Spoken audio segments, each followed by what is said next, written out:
Hi friends, வணக்கம். இன்னைக்கு சமீப காலங்களாக எல்லா சோஷியல் மீடியாக்களும் ட்ரெண்டிங்காக பேசிகிட்டு இருக்க ஒரு நபரை குறித்து தான் ரொம்ப ட்ரெண்டிங்காக போய்கிட்டு இருக்கு. அவர் வேற யாரும் இல்லைங்க.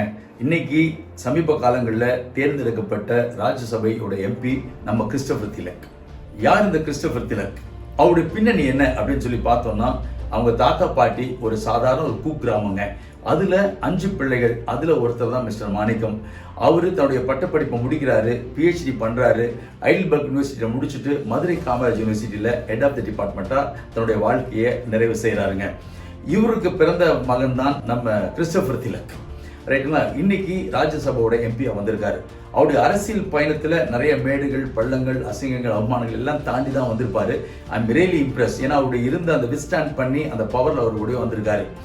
இவர்கிட்ட எனக்கு பிடிச்ச ஒரு சின்ன விஷயம் என்னன்னா, நாமினேஷன் போகும்போது அவர் படிக்கிற அந்த ஓத்துல ஒரு 2 வரிகள், கடைசி 2 வரிகள், அது ஒன்று ஆண்டவன் பேரில, இன்னொன்று உளமாறு அப்படின்னு சொல்லி.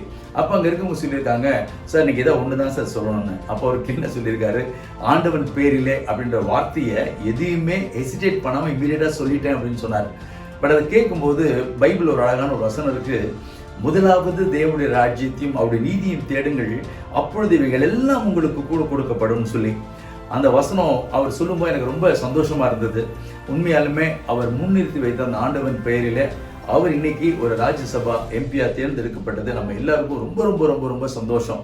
ஏன்னா கிறிஸ்டோபர் திலக்கை பொறுத்த வரைக்கும் எந்த வகையான அரசியல் பின்பலம் எதுவுமே கிடையாதுங்க.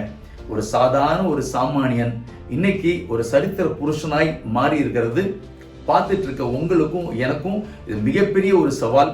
ஒரு மனுஷனா பிறந்தா என்னெல்லாம் நம்ம கஷ்டம் வந்தாலும், எவ்வளவு பிரச்சனை வந்தாலும், மேடுகள் பள்ளங்கள் வந்தாலும், அசிங்கம் அவமானம் எல்லாம் வந்தாலும், ஏன் நம்ம உறவுக்காரனே சொன்னாலும், குடும்பமே நம்மள நசுக்குனாலும், நம்ம அந்த பர்பஸ் எடுத்த பர்பஸ்ல அந்த ஒரு கன்சிஸ்டன்ஸை நம்ம போய் அதை அச்சீவ் பண்ணிட்டோம்னா எவ்வளவு பெரிய சந்தோஷம், எவ்வளவு பெரிய வெற்றின்றதுக்கு ஒரு மிகப்பெரிய முன்னுதாரணம், ஒரு லைவ் எக்ஸாம்பிள் கிறிஸ்டோபர் திலக்கன் தான் நான் சொல்லுவேன். ஏன்னா நான் கூடவே இருந்து என்னோட சைல்ட்ஹுட்லேருந்து அவர் கூடவே இருந்து நான் பார்த்துட்டு இருக்கிறதுனால எனக்கு ரொம்ப I'm highly impressed about him.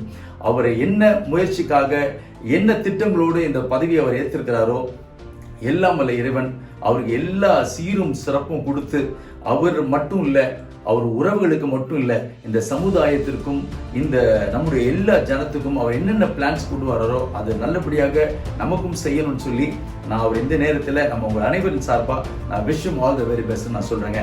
Thank you so much. God bless you.